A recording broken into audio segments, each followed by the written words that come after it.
Hello everyone, welcome and welcome back to my channel. In the previous video, we learned about three stages of Git server. The first one is the local server. For that the command is git init. Then there is a staging server. We use git space add space dot. And the last one is the final server, which is git commit -m, and in the quotation mark we write some message. I hope you get the clarity on these concepts, and now let's move forward. But before that, if you have not yet subscribed my channel, then please do it, like and subscribe now. Let's go towards the VS Code. So in Git, if we want to see the status, we generally use git status command. But if we want to see our file status in short form, then there is also command for that, and we use command as git status -s. So this is how it shows our file in short manner. Moving towards another command, which is to remove any file, we use git rm and the name of the file we want to remove. So when we use this command to remove file from your git repository, the file is not only deleted from your working directory but also from the staging area and the git repository itself. So once you have committed the deletion using the final server command, the file is permanently removed from the history of your project. Even if you try to restore it by using the restore command, you won't be able to recover that deleted file because it's no longer present in the git history, so you can't be able to restore it. So you have to use it wisely. Now moving forward, once we put the file in the staging server and in final server, then after, if we made any changes in our file by adding or removing some text, of course we can't use every time both the commands, so because it consumes a lot of time. So for that we have combined code, which is git commit -am, and then in the quotation mark we write some message. But remember one thing, we only use the combined command when we edit our committed file.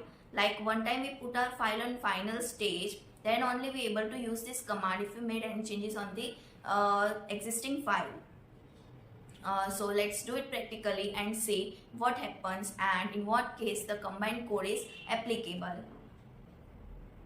So we first try to apply the combined command before the final server stage. So we apply it as git init and then we add some text, then apply the combined code. You can see there is a result as untracked file, and we have to use git command and then final server command.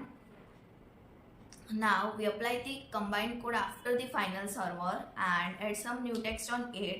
So we apply the combined command.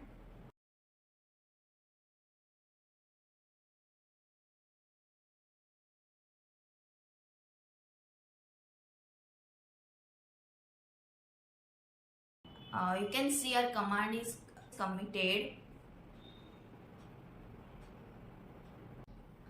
Now let's move forward. Suppose if you are working in a company and there is a project given to us, or else if we are doing project on behalf of the company, but due to any emergency we are not able to perform on that project, so on our behalf someone else is working on the project through their machine. So when that person commit our code, at that time the history of that project will be on the name of person, and it will record mail ID of that person also. So to avoid that, they can set our or else company's username and email ID instead of them by using this command as git config -local user.name.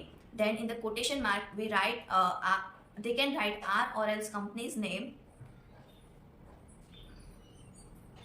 Before writing this command, I will show you that right now when we commit our code, the name appear as this, and now I apply that command and write name of the company instead of mine. So and use company's mail ID by writing the command as git config -local then user.email, and in double quotation mark we apply the ID You can see now the name and ID both are changed. Now the other person commit any code, then it will show company's name and mail ID, so that no one able to identify who actually did that project.